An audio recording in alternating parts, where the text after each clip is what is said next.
Fetterman, you recognized. Thank you, Mr. Chairman. Doctor, thank you so much for reminding, for me and maybe for others, about what happened in New Orleans. I mean, I think some people even forgot about that if I did. And my recollection, the weapon was a truck, right? Yeah.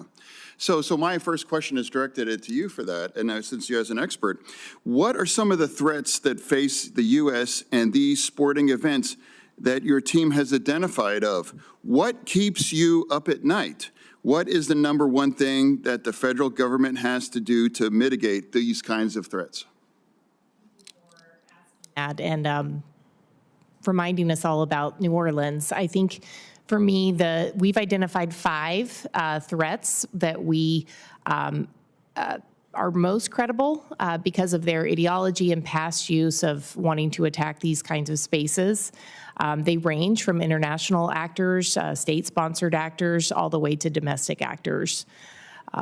What keeps me up at night is the idea that because we sometimes get fixated on what's happened in the past and international actors, we might not fully embrace the heterogeneity of the threat that's coming.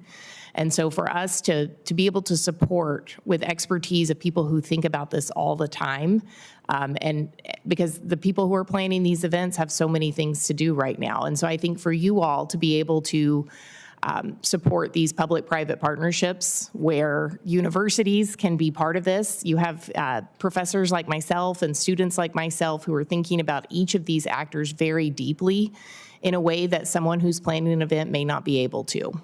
Thank you. We would like to open up that question to other members as well. I mean, you have a big job as well. Like what keeps you up at night? You know, Senator, I'll just start by saying, you know, I spent nearly 15 years as a bomb technician in the Army, so there's not a whole lot that gets me nervous.